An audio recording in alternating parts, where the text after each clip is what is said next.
prostrar-me, vim para dizer que és meu Deus, és totalmente amável, totalmente digno, tão maravilhoso para mim. Eterno Rei, exaltado nas alturas, glorioso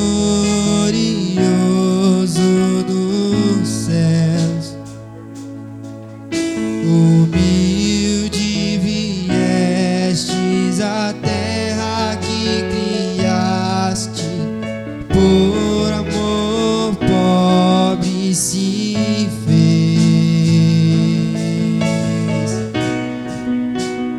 Vim para adorar-te, vim para prostrar-me, vim para dizer que és meu Deus, és totalmente amável, totalmente digno, tão maravilhoso para mim. Eu vim para adorar-te, vim para prostrar-me, vim para dizer que és meu Deus, és totalmente amável, totalmente digno, tão maravilhoso para mim.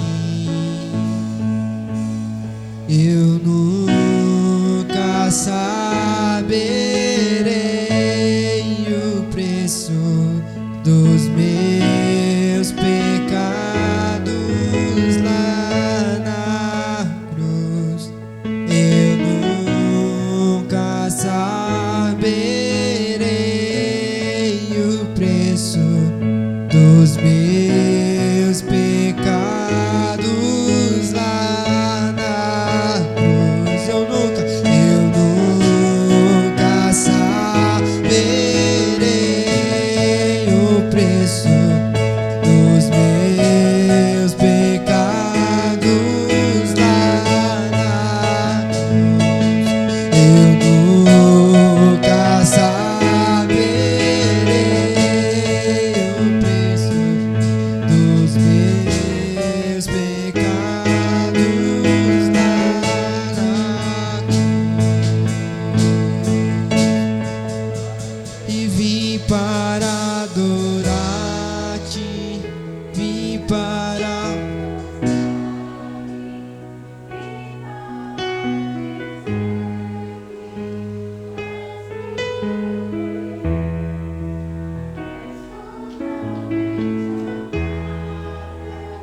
totalmente digno, tão maravilhoso para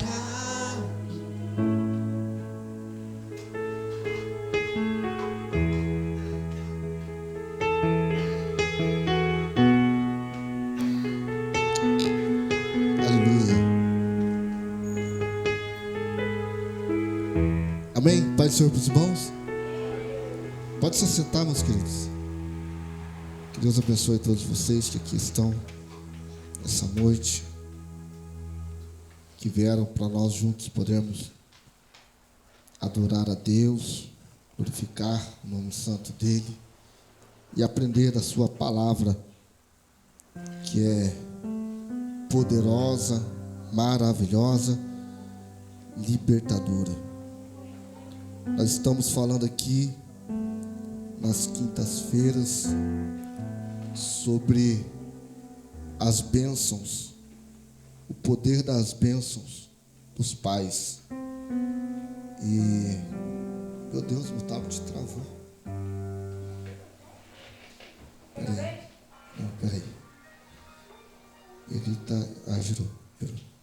O poder das bênçãos dos pais. Já coloquei. E eu tenho certeza que Deus ele tem falado no meu e no seu coração esses dias. Nós íamos iniciar. Mas eu só vou precisar de um pouquinho mais de retorno, filho, que eu estou ficando entupido aqui de novo. Jesus, aqui. Você me ajuda? Nós íamos, na verdade, hoje, dentro do nosso cronograma, hoje seria o dia de nós falarmos sobre sobre adultério e repúdio, né?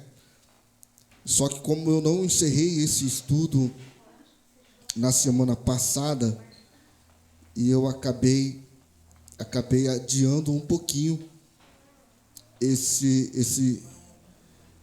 tema, vai ficar para a semana que vem. E aí a gente vai iniciar esse estudo na semana que vem.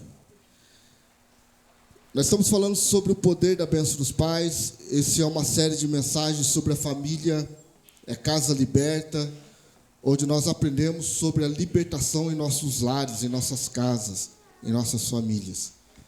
Onde nós aprendemos a atitude dos pais, qual é o papel do pai, qual é o papel da mãe, qual é o papel dos filhos, onde nós aprendemos o poder paterno, o poder materno, onde nós aprendemos também sobre ministrar as bênçãos sobre a vida dos filhos, no qual é essa matéria que nós estamos falando agora. E hoje nós vamos falar um pouquinho sobre a troca da herança na infância. Nós vamos falar um pouquinho sobre isso. E para isso você abre comigo a sua Bíblia no livro de Êxodo, capítulo 2, versículo 9 até o 11. Êxodo, capítulo 2, versículo 9 até o 11. Estou esperando, mas dá para você mandar ainda? Você já mandou ou não? Manda, por favor. Está meio longe a minha voz aqui. Daí eu vou ficar falando muito alto. Isso, glória a Deus. Aí sim, ficou bom. Eu sou meio enjoado, né, Ubi? Né? Êxodo capítulo 9, versículo 11. Abra sua Bíblia e vamos meditar um pouquinho nessa passagem bíblica. Êxodo capítulo 9, versículo de número 11. Capítulo 2, Êxodo capítulo 2, versículo 9 até o 11. Então disse a filha de Faraó. Então a filha de Faraó disse à mulher: leve este menino e amamente-o para mim, e eu lhe pagarei por isso. A mulher levou o menino e o amamentou. E tendo o menino crescido, ela levou a filha de Faraó e que o adotou, e deu-lhe o nome de Moisés, porque eu o tirei das águas. Deu-lhe o nome de Moisés. Moisés é um nome bonito, sim ou não? Você colocaria o nome do seu filho de Moisés? Então não é tão bonito assim, né? Mas eu conheço alguns Moisés na vida aí. Filho de crente geralmente chama Moisés. As pessoas acham o nome de Moisés legal, bonito, pelo fato de Moisés ter sido um grande personagem bíblico.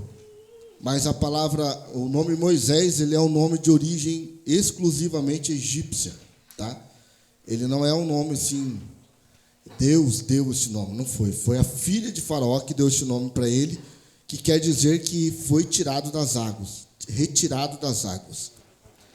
Moisés, ele era um hebreu que tinha sido abençoado pela sua mãe e pelo seu pai. Quem falou o nome do pai de Moisés para o outro dia? Foi a irmã Lúcia? E foi abençoado pela sua mãe Joquebede, quando ela o colocou dentro do junco no rio, para que tudo desse certo na vida dele. Porém, no meio do caminho, quem encontrou Moisés foi a filha de Faraó. Ela que encontrou Moisés. Lembrando que Faraó tinha dado uma ordem para matar todos os meninos homens hebreus, todos os homens que nascessem teriam que ser mortos. Então, o fato de Moisés estar vivo já é uma dádiva de Deus. Já foi uma bênção de Deus o fato dele estar vivo. Mas agora nós vemos que no meio do percurso da vida de Moisés, ele cai nas mãos da filha de Faraó, que milagrosamente, por uma bênção de Deus na vida dele, a própria filha de Faraó adota Moisés como filho, dá o nome dele de Moisés e contrata a mãe de Moisés para amamentar ele, né?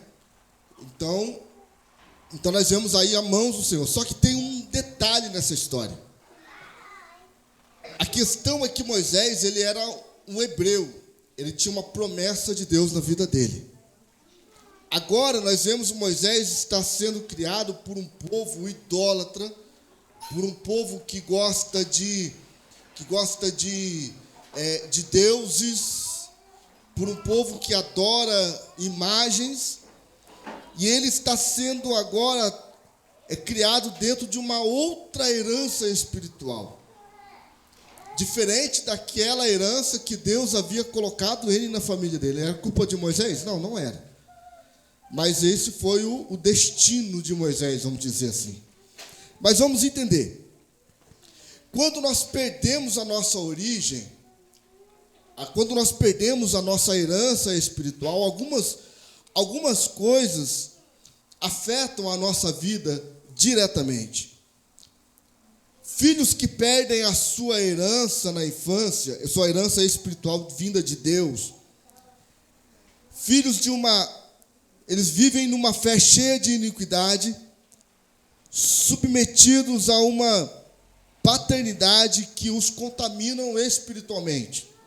Ou seja, quando nós não criamos os nossos filhos dentro da vontade do Senhor, dentro da origem do Senhor, que Deus quer, nós criamos nossos filhos aquém do mundo, a fazer o que o mundo quer que nós façamos, bebidas, drogas, sexo e rock and roll. Nós estamos trocando a paternidade de Deus, nossos filhos, e estamos corrompendo, contaminando nossos filhos espiritualmente. Filhos que são criados longe da herança do Senhor, vivem longe do conselho do Senhor também, recebem alimento espiritual corrompido e tornam-se discípulos das trevas. Então nós estamos aprendendo que o nosso papel como os pais é mostrar o caminho correto para os nossos filhos, para eles não se contaminarem com as coisas do mundo. Eles assumem identidades falsas e distantes do propósito de Deus.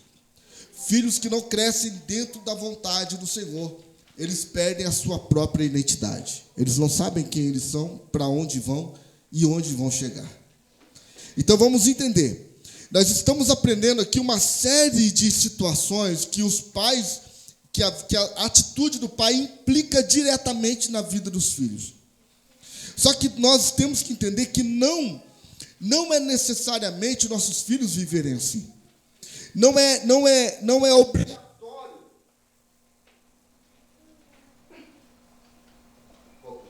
Agora, viu? Não é obrigatório os nossos filhos viverem dessa forma. Por que não é obrigatório nossos filhos viverem dessa forma? Porque nós temos sobre a nossa vida, como os pais, o poder de abençoar os nossos filhos. Nós temos o poder de ministrar a bênção sobre a vida de nossos filhos. Vamos entender, no livro de Hebreus, capítulo 11, versículo 24 e 25, você que tem a sua Bíblia, abra a sua Bíblia em Hebreus, que nós vamos ler aqui uma passagem da Bíblia. Quando nós abençoamos os nossos filhos, nós devolvemos a ele a identidade necessária para eles seguirem a vida deles. Quando nós ministramos a bênção sobre a vida de nossos filhos, eles alcançam os propósitos, os desígnios de Deus sobre a vida deles. Hebreus capítulo 11, versículo de número 24 e 25, diz a palavra do Senhor. Pela fé, Moisés já adulto. Nós começamos falando de Moisés, lá no Velho Testamento, agora nós estamos no Novo Testamento e estamos continuando dizendo, Pela fé, Moisés, já adulto, recusou ser chamado filho da filha de Faraó, preferindo ser maltratado com o povo de Deus a desfrutar os prazeres do pecado durante algum tempo. Chegou um momento na vida de Moisés que Moisés ele deu um choque de realidade nele. Ele falou assim: não sou seu filho. Moisés ele entendeu que ele não é filho de Faraó, que ele não ia herdar todas as heranças que Faraó havia deixado. Ele falou: não quero essas heranças. Lembra que nós falamos das heranças espirituais vindo dos nossos pais, dos nossos avós? Foi isso que Moisés fez. Moisés falou: eu não quero a herança de Faraó, eu não quero ser chamado do filho da filha de Faraó, porque eu não sou filho da filha de Faraó. Ele entendeu que o Deus que chamou ele, o Deus que encontrou com ele lá na sarça, se revelou para ele e ele entendeu quem ele era. Então Moisés agora ele se recusa a aceitar aquela herança vinda de Faraó, vinda do Egito, e decide então viver a sua identidade em Deus, decide viver a sua vida em Deus. O que eu estou querendo dizer é que nós não somos obrigados a ficar debaixo de um peso espiritual vindo de nossos antepassados. O que eu estou querendo dizer para você é que eu e você temos a decisão em nossas mãos de querer viver e poder viver. E temos o direito de viver a nossa vida em Deus, porque foi Deus que nos chamou, Deus que nos escolheu, Ele que nos chama de filho. E quando nós entendemos isso, nós transferimos isso para os nossos filhos também. Nossos filhos têm a nossa identidade, têm a identidade em Deus, porque nós sabemos abençoá-lo e impulsionamos para a vida. Vamos entender mais. Quando nós rompemos a força da maldição, nós uma recusa voluntária e irrevogável de viver debaixo de uma autoridade que nos força a viver perversões espirituais.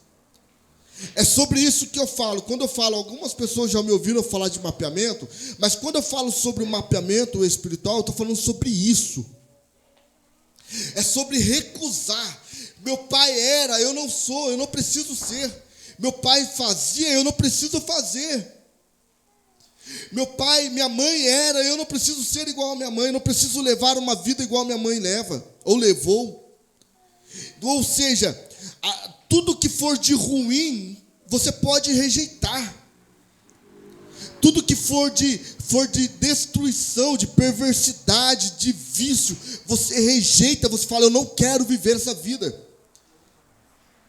Você percebeu que tem gente que olha, quando você olha na árvore genealógica da pessoa, você encontra uma repetição, um padrão. O avô bebia, batia na mãe, na avó. O pai bebia, batia na mãe. O filho bebe e bate na esposa. Aí, se ele casa, tem filho, o filho vai beber e vai bater na esposa também. Existe um padrão que acontece no mundo espiritual que nós chamamos de heranças espirituais. Nós herdamos isso. Pastor, como que eu resolvo isso? Rejeitando. Fazendo o que Moisés fez. Eu não sou seu filho. Eu não quero a herança que vem de Faraó para mim. Moisés olhou para a filha de Faraó e falou: eu não sou seu filho. Eu não aceito, eu não herdo, não quero herdar o que vocês têm. Ele estava abrindo mão das heranças dele. E nós entendemos que, quando existe esse padrão, é duas coisas que acontecem. O pai abusador, o pai truculento, bebão, ele vai gerar filho abusador, truculento e bebão também. Ou o filho gera uma repulsa no filho. E fala: nossa, eu nunca vou ser igual ao meu pai. Eu nunca vou maltratar uma mulher igual meu pai maltratava minha mãe. Só que gera um desequilíbrio nisso. Quando isso acontece, o cara fala assim: eu nunca... Daí ele fica com medo até de falar não para a mulher dele. Um dia a mulher dele fala assim, ele está sem nada no bolso, no cheque especial. Aí a mulher olha assim, a mulher às vezes mimada, né? Graças a Deus que aqui na igreja não tem mulher mimada, tudo uma benção. Aí a mulher mimada olha para o marido e diz: hoje nós vamos comer na pizzaria lá no Augustus. Aí o marido fala: meu Deus, na cabeça dele está assim: Jesus amado, Como que eu vou fazer? É dia dos namorados. E eu quero ir lá no Augusto comer uma pizza de R$ 120. Aí o marido, ele já logo vai fazer o quê? Ele vai lembrar na atitude do pai, que não dava nada para a mãe, que não fazia nada com a mãe, que batia na mãe. Aí ele se torna um Zezinho na casa dele. Ele fala, claro, meu amor, vamos comer uma pizza no Augusto. E aí vai comer uma pizza no Augusto, só que não tem dinheiro. Quando chega no final do mês, a mulher briga porque não tem dinheiro para comprar gás. Aí ele não consegue se explicar e aí as coisas vão ficando cada dia mais ruins. Por quê? Porque ele olhou para o pai, ele viu o pai truculento, o pai brigão com a mãe, e ele decidiu que ele jamais vai contrariar a mulher dele. Só que agora também ele se tornou muito ali abaixo, está lá embaixo. Perdeu o equilíbrio. Isso eu chamo de desequilíbrio familiar, insuficiência familiar. Tem que haver um equilíbrio.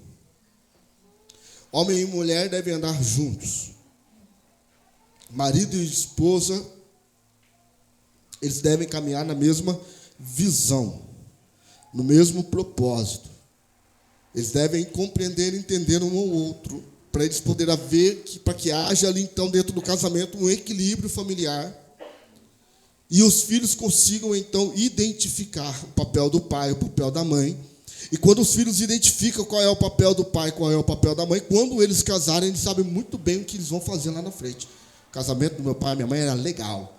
Era um casamento abençoado. Então eu vou acompanhar o que eles faziam, vou fazer do jeito que eles faziam, eu quero fazer no meu casamento, porque eles aprenderam da maneira certa, eles vão replicar da maneira certa. Vamos lá. Rompendo a força da maldição. Quando nós rompemos a força da maldição, afastamos permanentemente as alianças malignas e a dissolução de todos os pactos diabólicos celebrados sobre as nossas vidas.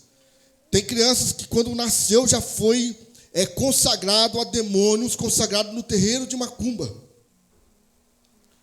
Uma vez perguntaram para mim, pastor, uma criança pode ficar endemoniada? Pode. Uma criança pode ficar endemoniada. Mas como que uma criança pode ficar endemoniada? Porque ela já foi oferecida no centro de macumba. Já foi oferecida na Umbanda.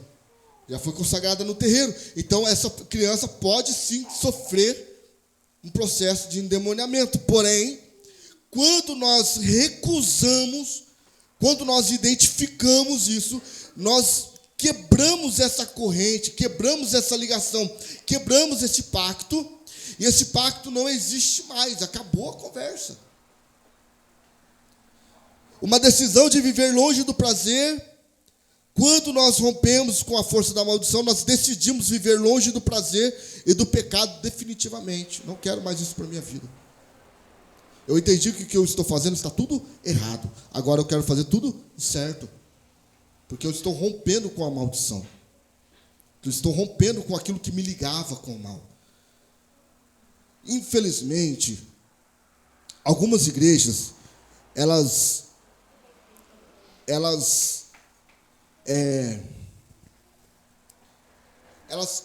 não transmitiram isso para o nosso coração. Eu já ensinei outro dia que as igrejas pentecostais, elas pegaram o hábito de exorcismo, de expulsar demônios das pessoas, mas não curavam as pessoas. Nós temos que entender que a situação de endemoniamento na vida da pessoa é só um sintoma, não é a causa. Então, todas as vezes que alguém me chama para expulsar o demônio de alguém, eu até vou se estiver no processo de possessão, eu expulso, amém. Mas depois eu preciso saber qual é a causa, por que ela ficou assim, por que ela está endemoniada, por que ela está possessa, porque senão não adianta. É expulsar moscas de cima da carne podre. Alguém já viu carne podre? Já viu um animal morto na beira da rua, cheio de moscas e bichos? Vai lá e espanta as moscas lá. Vê quanto tempo que você consegue aguentar espantar as moscas dali. Você não vai conseguir. Você vai espantar, ela vai voltar, vai vir outra, vai outra, voltar. Agora você precisa de fazer o quê? Se você quer se livrar das moscas, você tem que juntar aquela carne podre, colocar dentro de um saco, enterrar, jogar fora, desaparecer com aquilo. As moscas também irão desaparecer. Por quê? Porque elas se alimentam, o demônio se alimenta de pecado. pecado é a podridão que habita dentro do homem. Então, todas as vezes que nós pecamos, demônios, eles habitam e eles querem fazer morada. Não é assim que a Bíblia diz?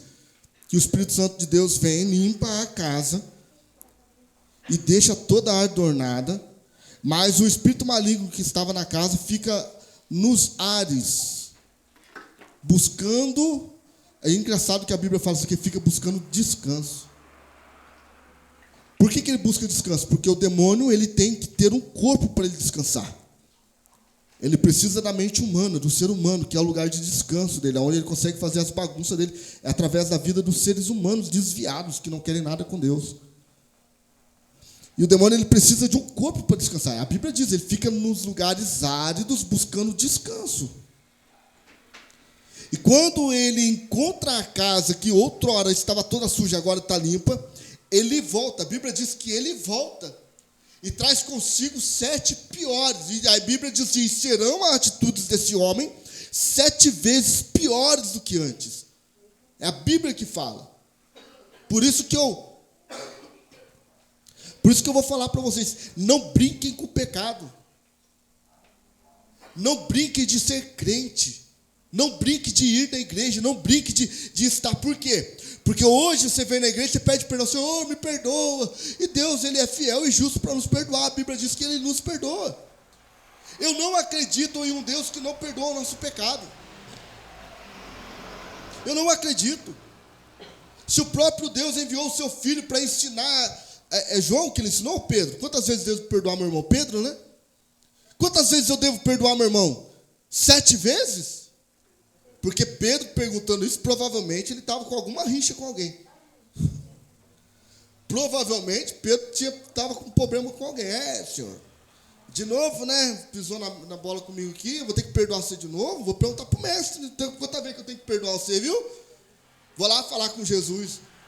Aí chega o mestre, eu falei uma pergunta para você, presta atenção aqui, vou perguntar para ele aqui. Quantas vezes que eu devo perdoar meu irmão? 7 vezes? Porque de repente Pedro tinha perdoado umas 7, 8, né? Aí Jesus fala, não te digo 7, mas 70 vezes 7 por minuto. Agora, como que um Deus que fala para mim, que sou um ser humano pecador, que faço coisa errada, que eu ofendo pessoas todos os dias, e sou ofendido todos os dias, Deus fala para mim perdoar meu irmão 70 vezes 7, 490 vezes por minuto, e você acha que Deus não vai nos perdoar? Se Ele mesmo fala assim, perdoa, se a oração de Jesus é, perdoa nossos pecados, assim como nós perdoamos nossos devedores. Jesus está falando assim, Jesus está dizendo assim, quando você pratica os 70 vezes 7, Deus também pratica 70 vezes 7 para você. Nós temos que entender isso. O que nós precisamos entender é que o pecado, ele nos traz consequências. E as consequências do pecado não é a falta de perdão de Deus, mas é a legalidade que nós demos no mundo espiritual. Quando nós abrimos essa porta no mundo espiritual, nós estamos dizendo para o diabo, diabo, eu já pedi perdão para Deus, mas a minha vida aqui, vou dar um exemplo clássico aqui, senão a gente vai ficar parado e não consigo acabar hoje de novo isso aqui. Vamos supor, o Everton esqueceu o celular ali, foi todo mundo embora, foi um olho para um lado, para o outro, foi, rapaz, o Everton esqueceu o celular, ninguém está vendo aqui, está desbloqueado. Ele vai achar que esqueceu no Uber. Eu estou precisando do celular. Aí eu pego o celular do Everton no bolso. Eu cometi o quê? Um roubo, certo? Um furto. Roubo é mão armada, né? Eu cometi um furto. Qual é a legalidade que eu estou abrindo no mundo espiritual? Eu estou falando para o diabo assim, eu roubei, então eu estou dando para você o direito de as pessoas roubarem também o que é meu. Eu estou desprotegendo o meu patrimônio. Eu estou definitivamente abrindo as portas de tudo que eu tenho, do meu carro, da minha casa, dos meus negócios, para o diabo vir e minar o que eu tenho, porque eu dei uma legalidade. Eu falei no mundo espiritual assim, não é isso que a Bíblia fala, gente? Fala para mim, sim ou não? Tem dúvida sobre isso? Eu vou matar, usar o termo, eu vou matar a pau para você. A Bíblia fala que quando a gente planta, a gente colhe. Está na Bíblia isso. Isso é bíblico. Se eu roubei, eu vou ser roubado, porque eu estou dando legalidade, eu estou abrindo portas no mundo espiritual. Então nós temos que entender qual é o problema disso, pastor. Deus não vai perdoar se você roubou o celular do Everton? Vai. Porque aí outro dia o Everton vai vir aqui desesperado. Poxa, pastor, eu perdi meu celular, rapaz do céu. E eu estava lá vendo uma entrevista de emprego importante. E eu perdi meu emprego por causa disso. Meu coração fica apertado. Meu Deus, culpa minha. Eu fiz o Everton perder o emprego da vida dele. Aí eu pego, vou ali no cantinho e falo: Senhor, me perdoa, Senhor. Me perdoa porque eu roubei o celular do Everton. O Senhor me perdoa? Aí Deus fala: claro que eu te perdoo. Porque a Bíblia diz que não existe pecado que Deus não possa perdoar. Todos os pecados Deus perdoa. A não ser, e Ele nem explicou como que faz isso, blasfemo contra o Espírito Santo. Os outros tudo Ele perdoa. Então Deus me perdoou. Aí eu chego no Everton: rapaz, eu tive uma fraqueza aí de criptomania aí. Eu vou... É cleptomania que chama, né? Aquela doença que rouba. Cleptomania. Cleptomaníaco, é isso mesmo. Eu roubei seu celular, mas eu já falei com Deus, eu pedi perdão, estou te devolvendo, cara. Beleza. Eu resolvi com o Everton. Eu resolvi com Deus e está tudo bem. Mas eu não resolvi com o diabo. É isso que a gente tem que entender. Eu não resolvi com o diabo. Deus me perdoou. E se eu morrer agora, eu vou para o céu. Só que eu atraí sobre a minha vida uma maldição. Eu abri a porta, eu desprotegi os meus bens. Eu dei legalidade para as pessoas me roubarem. Eu dei legalidade para os meus filhos me roubarem. Eu dei legalidade para eu perder meus bens. Eu falei para o diabo: está tudo aberto na minha vida, está tudo desprotegido. Por quê?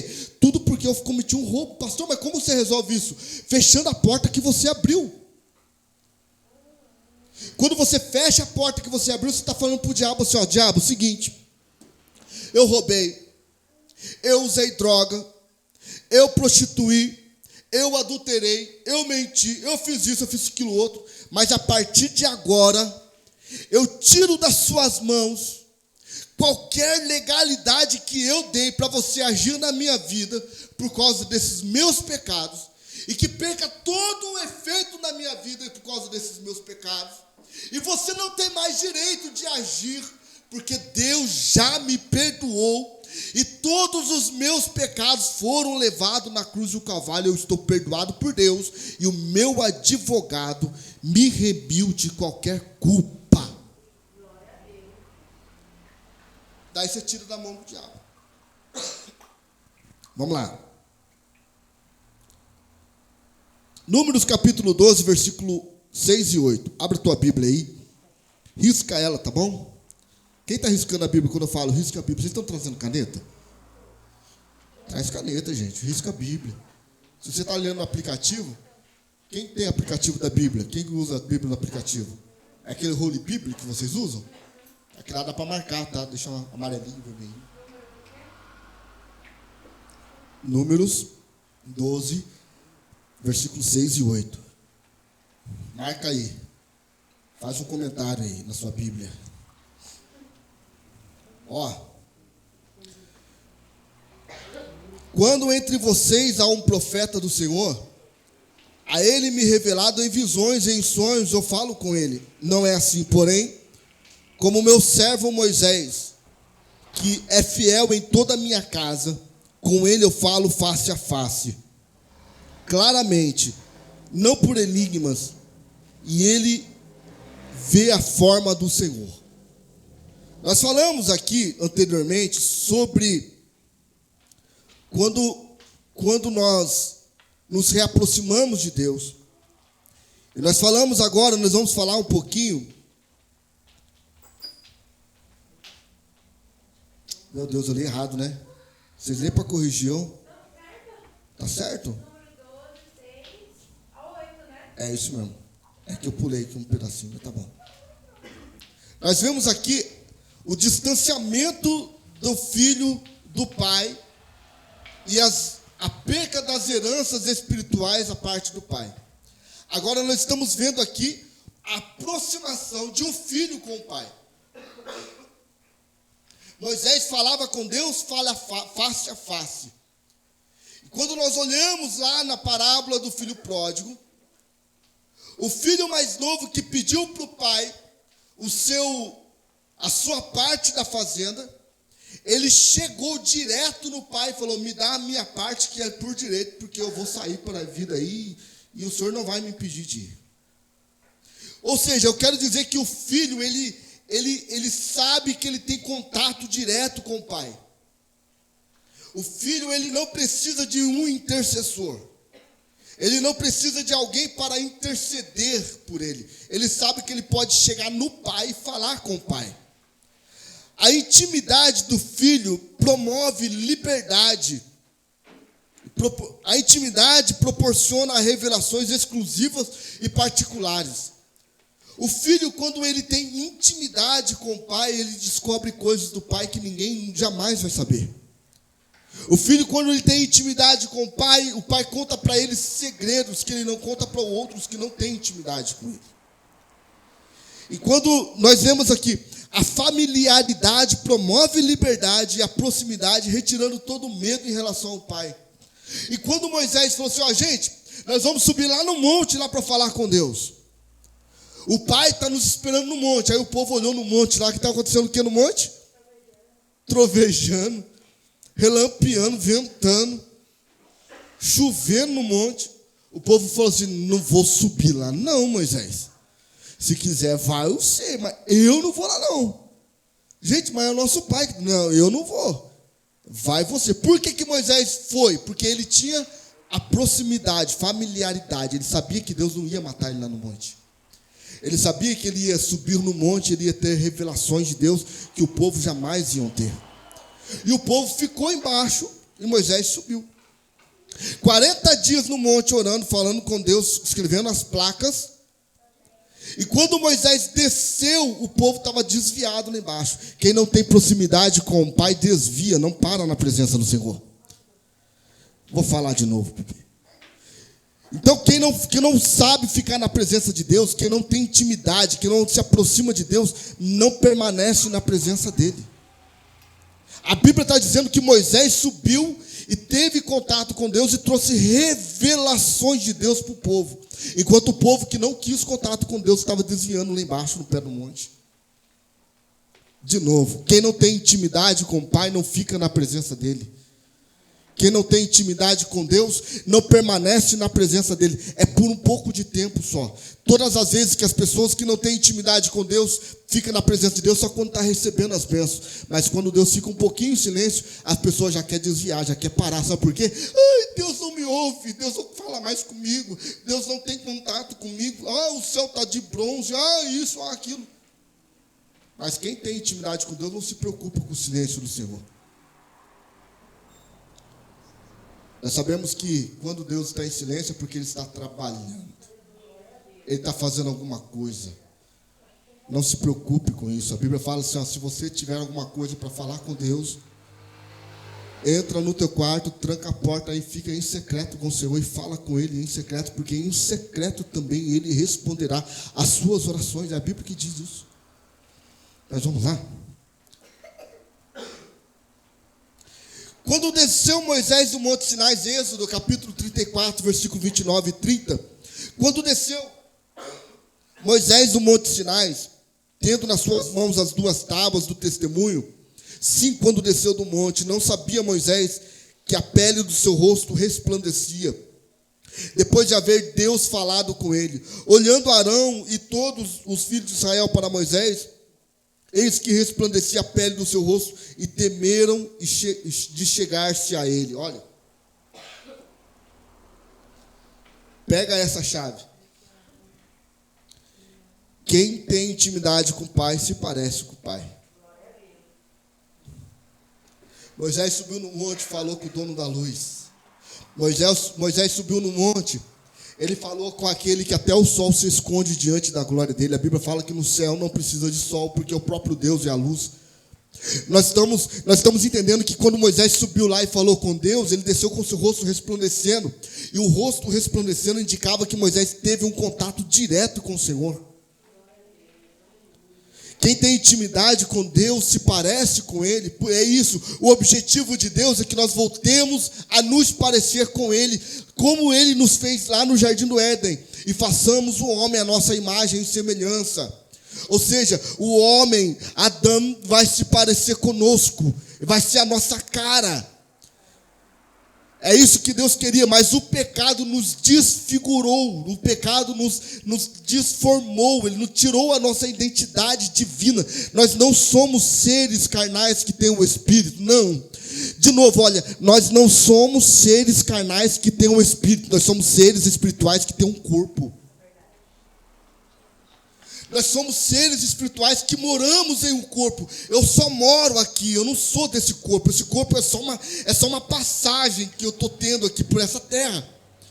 Mas a minha identidade, a minha origem é espiritual. Deus me fez espiritual. Primeiro eu fui criado lá no céu, no coração de Deus. Por isso que a Bíblia diz que quando Deus desce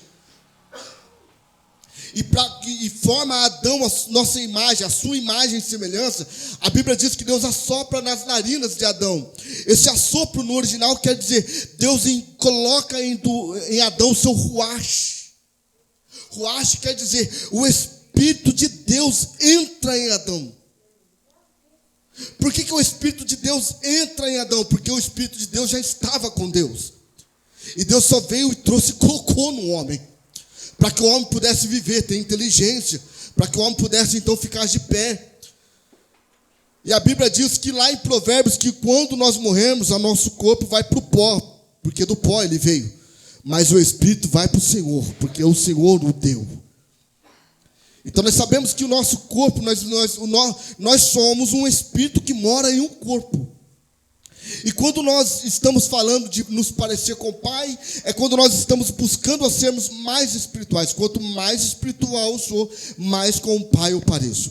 Quanto mais eu busco a presença do Pai, mais igual ao Pai eu falo. Quanto mais perto do Pai eu estou, mais intimidade com o Pai eu tenho. Quanto mais próximo do Pai eu estou, mais novidade, mais conselhos, o Pai me fala mais, me revela mais coisas. Nós temos que entender que quando nós nos aproximamos de Deus, Deus se revela para nós. E era assim que ele fazia com Moisés. Vamos lá. Abra sua Bíblia no livro de Mateus, capítulo 7, verso do número 2.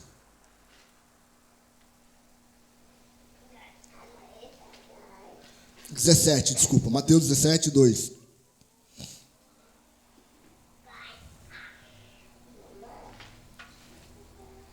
Jesus estava no monte. Esse versículo diz assim: e ali ele foi transfigurado diante deles, diante dos discípulos. E a sua face brilhou como um sol. E as suas roupas se tornaram brancas como a luz. Porque Jesus estava fazendo o quê? Orando a Deus, buscando a face do Pai. Mateus capítulo 5, versículo 16. Jesus ele estava brilhando como uma luz. Os discípulos viram isso. Mas aqui no versículo 16, agora é Jesus falando para mim e para você. Assim brilha a luz de vocês diante dos homens, para que vejam as suas boas obras e glorifiquem o Pai de vocês que está no céu. Aqui agora nós vemos Jesus dizendo, Senhor, vocês têm que se parecer com o Pai. Você e o Filho têm que ser a cara do Pai. Nós temos que entender que quando nós encontramos a nossa identidade, nós sabemos com quem nós devemos parecer. Eu aprendi uma coisa na minha caminhada de cristão que me fez entender algumas coisas da vida. Eu não faço coisas boas para ser salvo. Eu não deixo de fumar para ser salvo, não deixo de prostituir para ser salvo, não deixo de beber para ser salvo, eu não deixo de roubar para ser salvo. Mas eu não roubo porque eu sou salvo. Eu não bebo porque eu sou salvo. Eu não fumo porque eu sou salvo. As obras de uma pessoa salva, de uma pessoa que tem Cristo na vida dela, são diferentes das obras das pessoas que não têm Cristo na vida dela. Porque nós praticamos as obras que são espirituais, as obras do Pai. qual é o nosso papel aqui na terra? Manifestar a glória do Pai. Está escrito aqui, nós acabamos de ler. Assim brilha a luz de vocês diante dos homens, para que vejam as suas boas obras. Essas boas obras não é para serem salvos, é porque eles são salvos. Para que vejam as suas boas obras e então glorifiquem o Pai de vocês. Pai com P maiúsculo, está falando de Deus. E glorifiquem o Pai de vocês que está no céu. Os homens, as pessoas têm que olhar para mim e para você e falar: rapaz, glória a Deus pela sua vida, hein? Que coisa linda que você se tornou. Olha, quem te viu e quem te vê, hein? Você está bem. Não é legal, Bibi? Quando as pessoas olham para a Bibi e dizem: nossa, ovelha negra, hein? Para quem era uma ovelha negra, tá branquinha. Que coisa. Não é bom isso? Não é bom, Everton, quando você encontra com um amigo, você fala: Everton, é você mesmo, cara. A Bíblia fala que, de certa feita, Jesus estava passando. Olha que legal. E um cego estava lá, o cego falou assim, olhou para o cego e falou: ei, tá cego? O cego: não consigo ver, não. Quer ver? O cego: eu quero. Aí Jesus dá uma cuspida no chão, passa no chão, pega um barril, passa no olho dele e fala: agora vai lá lavar-se no tanque de Siloé. Talvez, se fosse no tempo de hoje, pela comodidade que nós temos, a gente até ia falar: eu vou ficar cego mesmo. Que vou no tanque de Siloé. Se bicho doido veio aqui, perguntou o que eu quero, sabendo que eu sou cego, cuspiu no chão, sujou meu olho de barro, e ainda quer que eu ando cego até o tanque de Siloé? Vou nada, vou ficar aqui mesmo. Mas a Bíblia diz que ele foi lá e lavou-se no tanque de Siloé. E quando ele lavou o seu olho no tanque de Siloé, ele voltou enxergando. E ele voltou vendo, e as pessoas olhavam e falavam assim: não é possível. Não é o zoinho? É o zoinho, cara. Ele está enxergando. Ele está vendo, rapaz. Não é ele. E uns falavam assim: está na Bíblia isso, procura para você na Bíblia. Uns falavam: não é ele. Outros falavam: parece com ele. Mas aí o ceguinho, o zoinho chegou assim: sou eu. Ele fez um milagre na minha vida. E a Bíblia diz que as pessoas glorificavam a Deus. As pessoas vão glorificar a Deus pela obra que Ele vai fazer na sua vida. As pessoas vão glorificar a Deus pela obra que vai fazer na sua casa. As pessoas vão glorificar a Deus pelo milagre que vai acontecer em você. Você é um milagre de Deus, não porque você vai andar bonitinho, vai andar arrumadinho, não. Você é um milagre de Deus para que as pessoas vejam a luz de Deus brilhando em você. E eles olhem para você e glorifiquem o Pai através da tua vida. É por isso que Deus faz milagre na vida de crente. Marcos capítulo 10, versículo 16. Abra a tua Bíblia.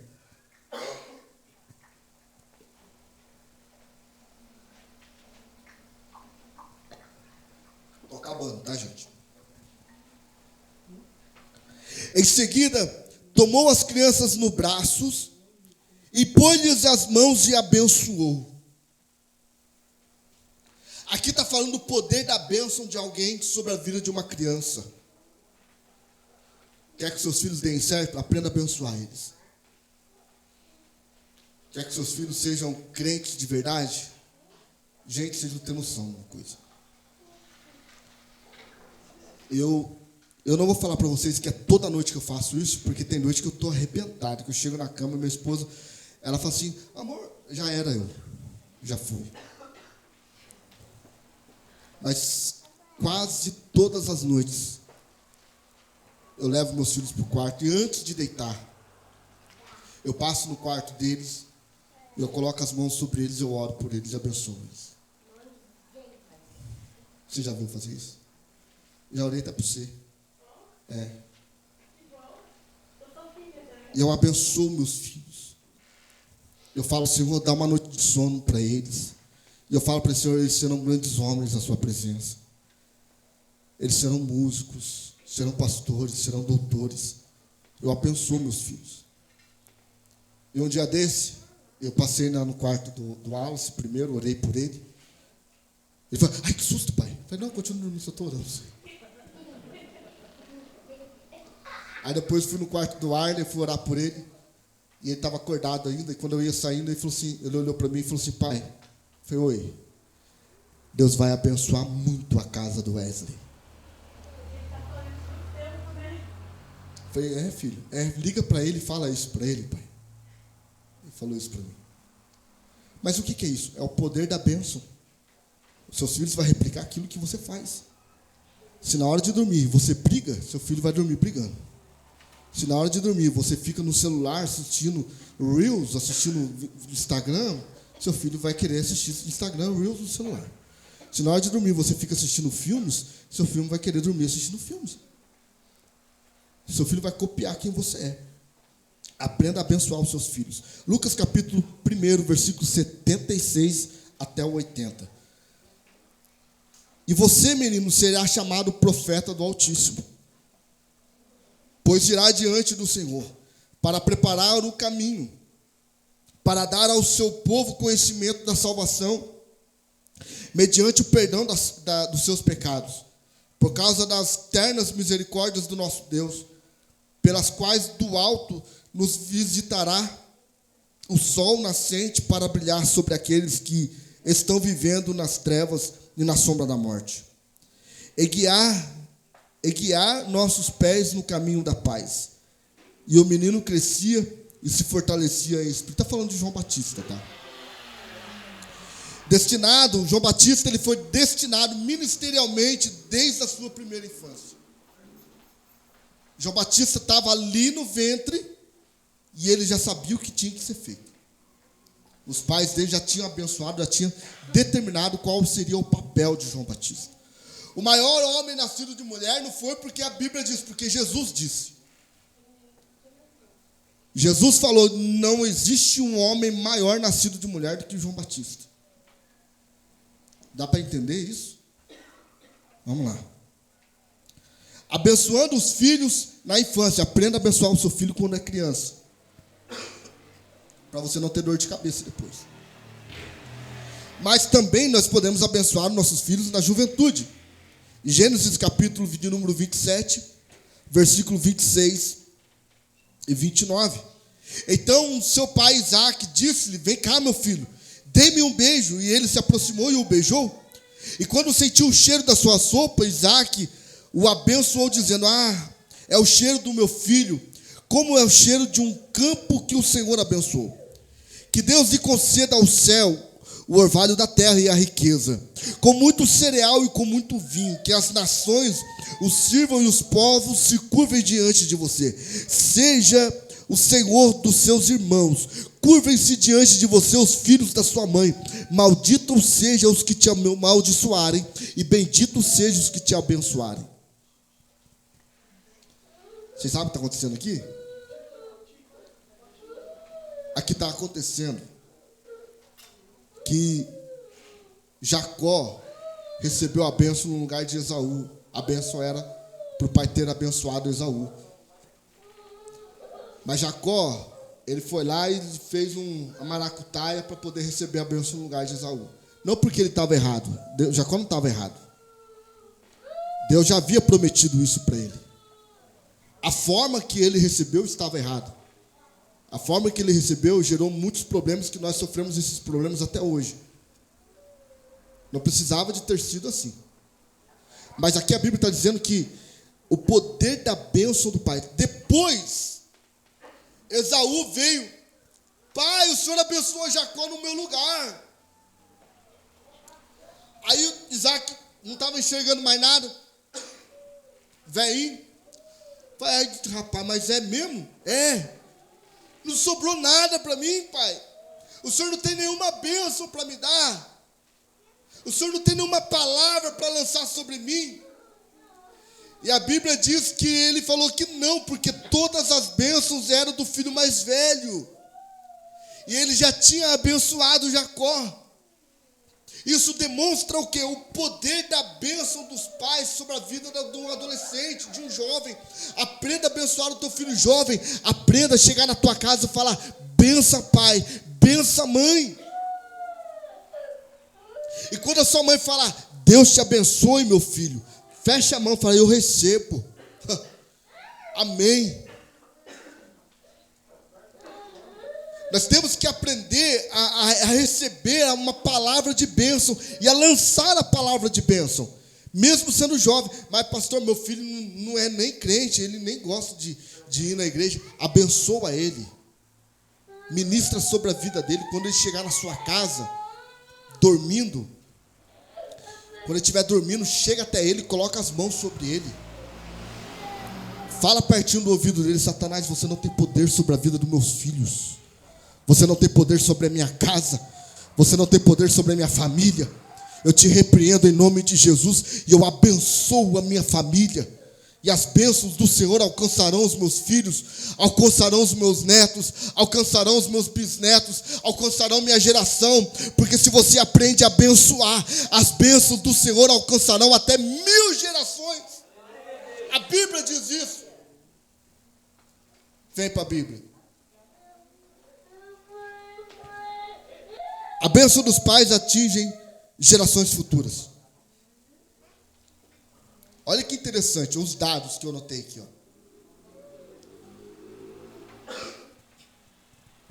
Jacó, ele recebeu a bênção de Isaac e gerou o povo judeu, certo? Somente 0,3% da população mundial são judeus. 0,3%. É como se fosse de cada 1000, 3 é judeus. É isso mesmo? Cada 1000, 3, né? O que é bom de matemática? É isso mesmo, né, Alexandre? A cada 1000, 0,3% é a cada 1000, 3 é. A cada 1000 pessoas, 3 pessoas são judias. 3 pessoas. É pouco ou é muito? É pouco. Gente, é cada 1000. O São José dos Campos tem 700 mil pessoas. 7 vezes 3 seria 210 judeus. É isso mesmo? 2.100 judeus. 210, alguma coisa. Vamos precisar, não, senão vamos passar vergonha. Vamos lá comigo. 140 de todos os 700 prêmios Nobel que foram doados foram dos judeus. 140. Como que uma população que só tem 0,3% de pessoas no mundo, 140 pessoas de 700 pessoas, ou seja, 20% dos prêmios Nobel que tem no mundo inteiro foi destinado para os judeus. Quer mais? 30% dos ganhadores do prêmio Nobel de medicina são judeus. Grande parte do avanço da tecnologia bélica na área da medicina está no domínio dos judeus. 1/3 dos multimilionários americanos são judeus. A economia mundial tem grande parte de sua fortuna administrada por bancos internacionais judeus. Esse é o poder da bênção do pai, o poder da bênção na vida do filho. Tudo isso por causa lá de Jacó.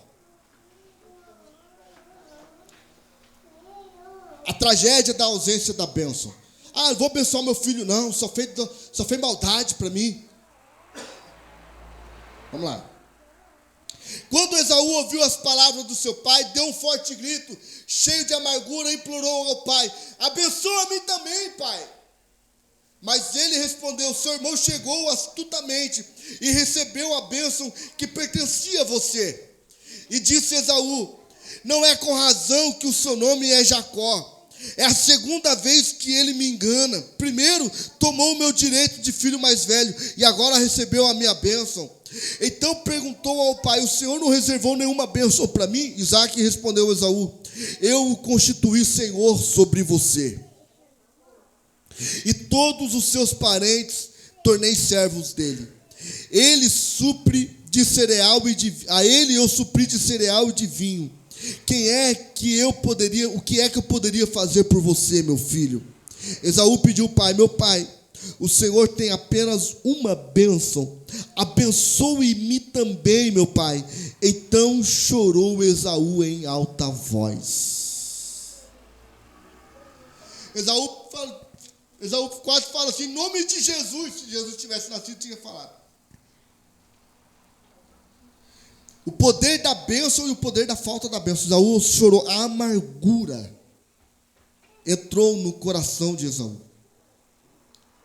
A tristeza entrou no coração de Esaú. Naquela época, quando o pai lançava uma palavra, ele não podia mais retornar na palavra que ele lançava. Se ele disse que os seus irmãos, os seus parentes te servirão, os seus irmãos, os seus parentes te servirão, pronto, acabou. É assim que tem que ser. Recebendo a sentença de condenação, Obadias, capítulo 1, versículo 1.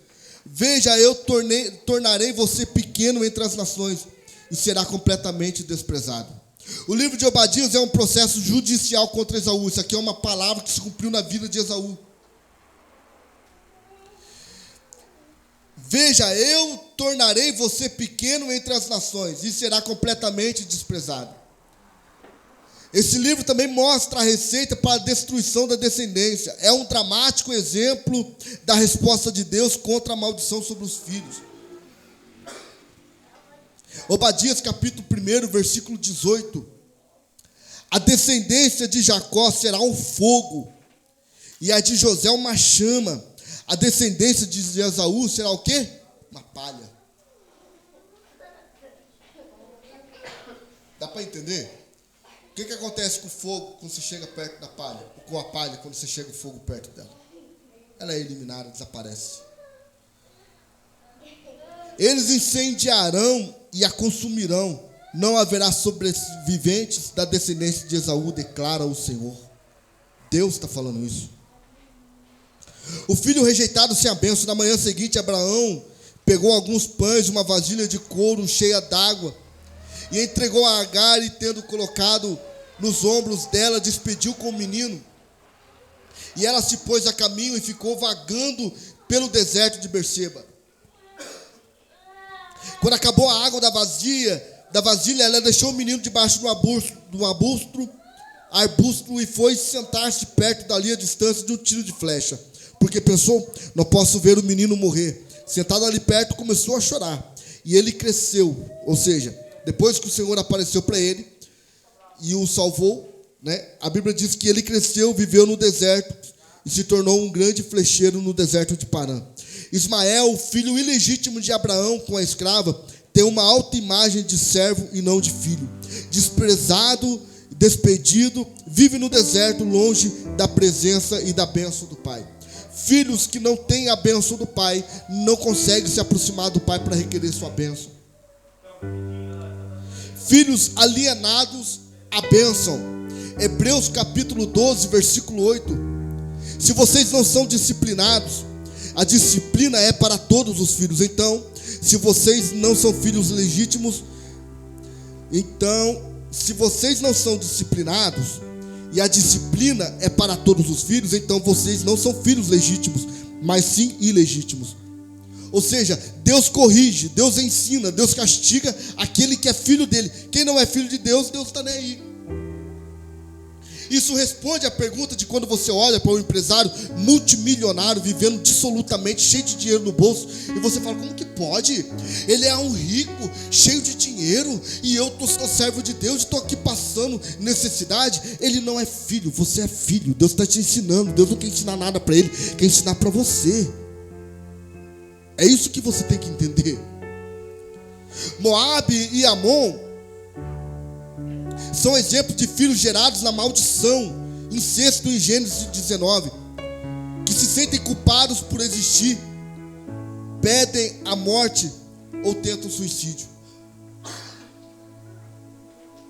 Os filhos desprezados pelos pais, gerados fora da bênção do casamento, geralmente buscam a morte, não sabem quem são, querem morrer. Moabe e Amon são filhos de Ló junto com suas filhas.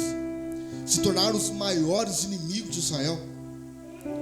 Moabe e Amon, os amonitas e os moabitas, eles perseguiam os israelitas, as mulheres grávidas, e arrancavam os filhos de dentro do ventre dela e comiam na frente das mães.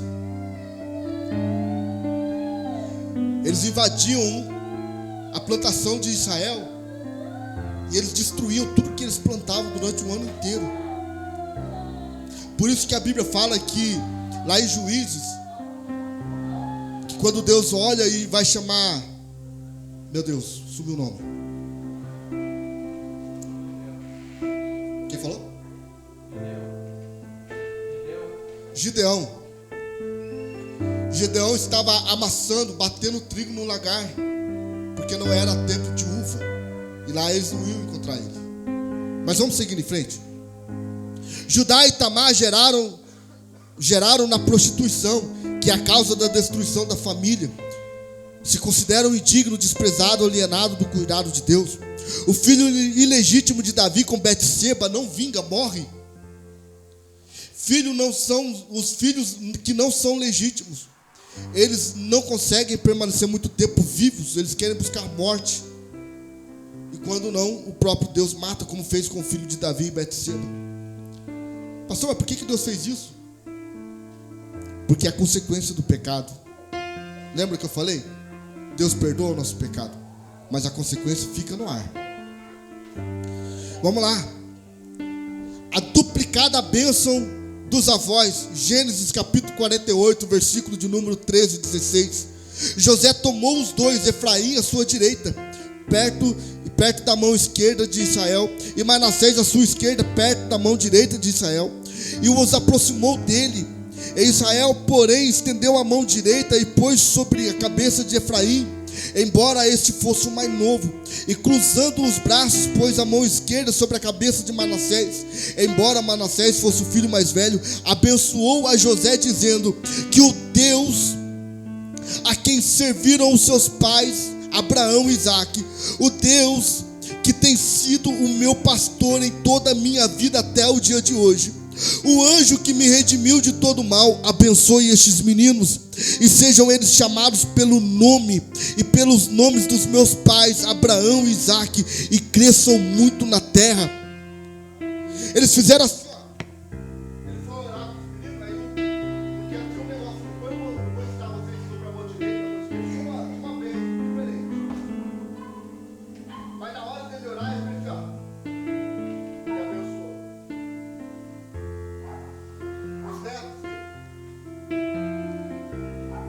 A bênção dos avós tem dupla unção, duplicada bênção. Por isso eu falei para minha mãe, no dia do casamento do Ezio, abençoar ele, bênção dobrada. Vamos lá, estou acabando, tá? O poder da bênção da mãe cujo marido é ímpio. 1 Coríntios capítulo 7, versículo 13 e 14. Se uma mulher tem um marido descrente e ele se dispõe a viver com ela, não se divorcie dele, pois o marido descrente é santificado por meio da mulher, e a mulher descrente é santificada por meio do marido. Se assim não fosse, seus filhos seriam impuros, mas agora são santos. A mãe que carrega sua casa sozinha, a mãe que é crente sozinha, tem o poder para abençoar os seus filhos. Você que está sem o seu marido na igreja, não fique desanimado, não. A unção, a graça de Deus está sobre a sua mão também. Você pode abençoar os seus filhos, que vai ter uma mesma força. Ministre sobre a vida deles as bênçãos. A bênção da mãe cujo pai é um cristão omisso. Êxodo capítulo 24, versículo 26. Numa hospedaria ao longo do caminho, o Senhor foi ao encontro de Moisés e procurou matá-lo. Mas Zípora pegou uma pedra afiada, cortou o prepúcio do seu filho e tocou os pés de Moisés e disse: você é para mim um marido de sangue. E ela disse ao marido de sangue, referindo-se à circuncisão. Nessa ocasião, o Senhor o deixou. Moisés, ele estava tão preocupado em fazer a obra do Senhor e fazer as coisas de Deus, que ele estava se tornando um marido omisso e ainda não tinha circuncidado seu próprio filho. E a circuncisão naquela época era como se fosse uma aliança que os homens faziam com Deus. A Bíblia diz que Zípora ficou irritada. E ela pega o menino, segura o menino e pega o prepúcio do menino e joga nos pés de Moisés e fala assim: aí, ó, você não fez, eu fiz, rapaz, aprenda a ser homem. Tem muita mulher que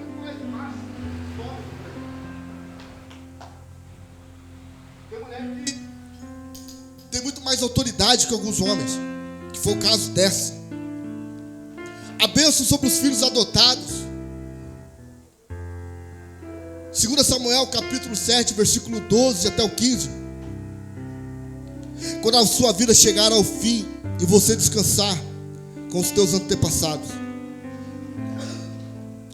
escolherei um dos seus filhos para sucedê-lo, um fruto do seu próprio corpo.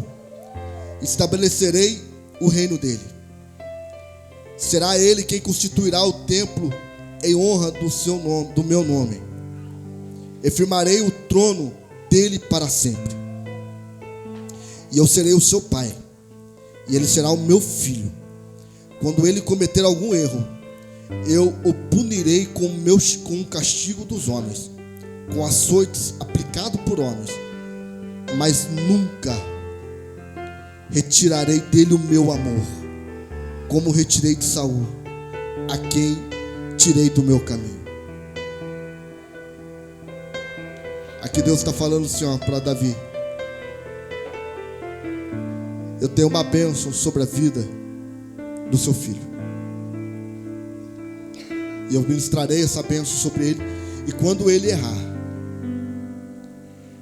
eu não vou fazer com ele como eu fiz com Saul. Eu não vou retirar dele o meu amor. Eu vou corrigir. Eu vou ajustar ele. Mas ele sempre estará debaixo das minhas bênçãos e das minhas mãos. Deixa eu te falar uma coisa muito importante. Você, independente do que você fez, do que você faça, independente do que seu filho fez ou do que seu filho faça, o Senhor nunca deixou de amar o seu filho, a sua casa, a sua família. As mãos do Senhor sempre vai estar em cima da sua casa, do seu lar, como a nuvem de glória do deserto. A nuvem de glória lá do deserto, sabe para que era? Para trazer refrigério, para dar direção, para proteger. As mãos do Senhor estarão assim sobre a sua casa, te protegendo, cuidando de você. Fica de pé. Fica de pé.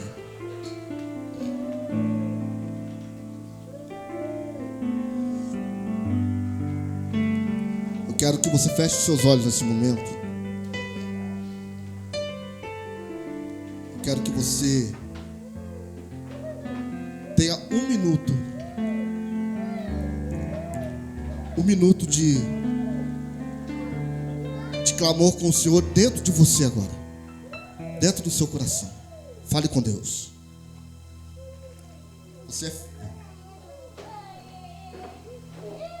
Fale com o Senhor.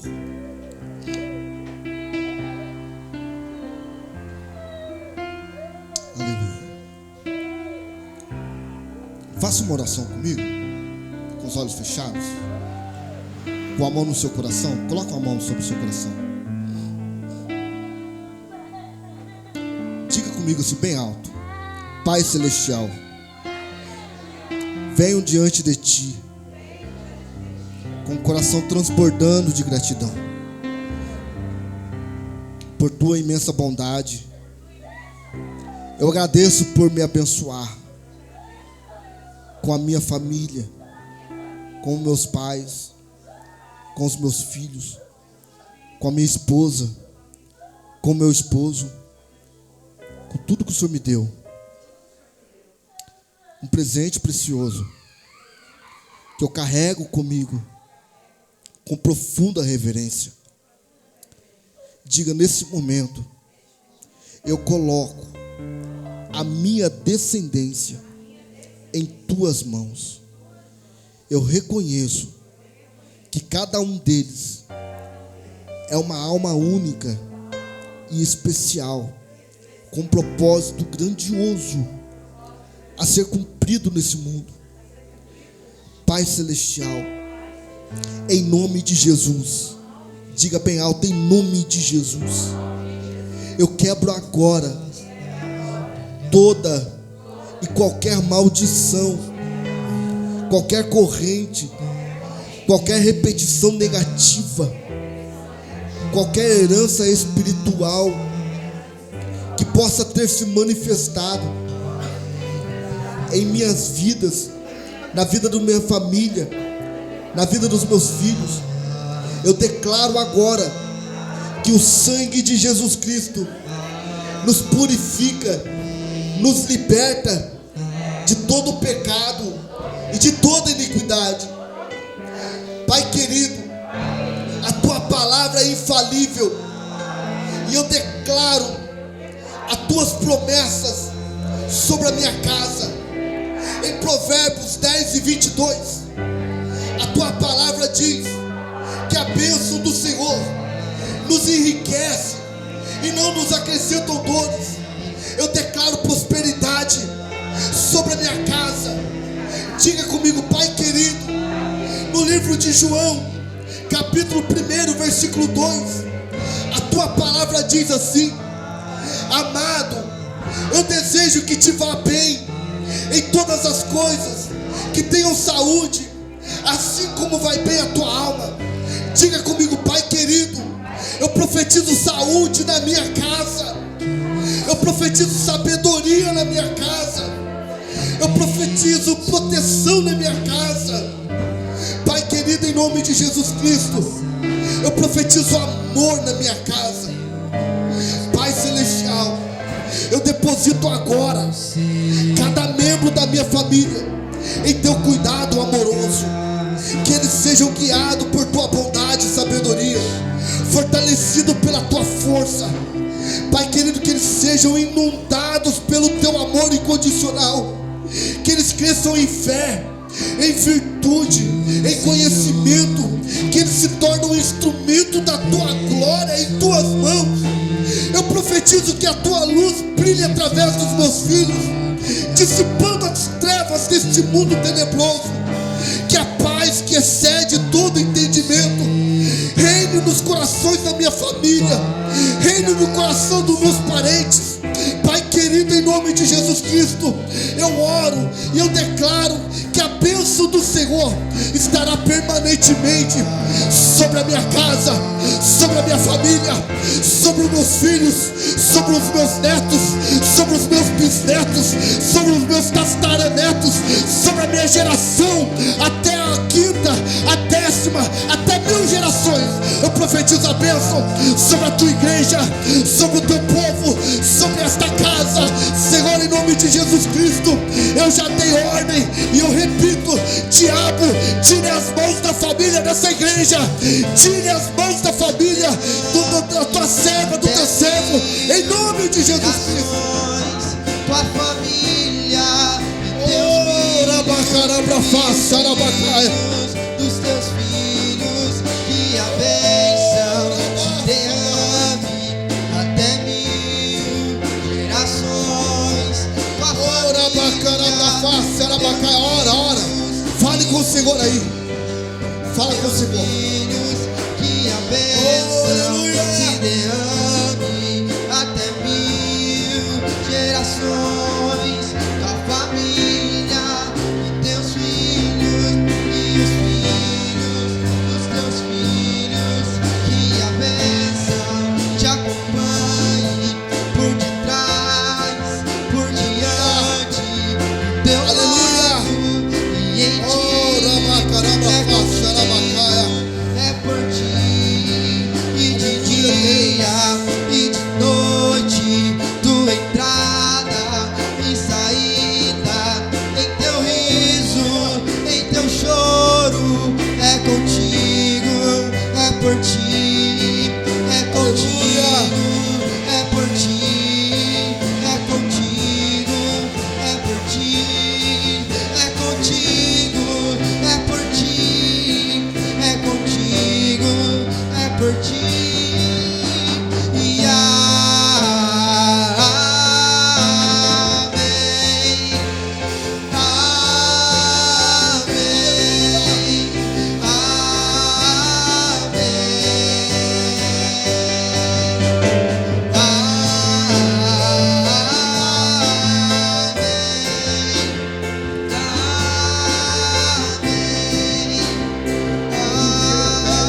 Aleluia.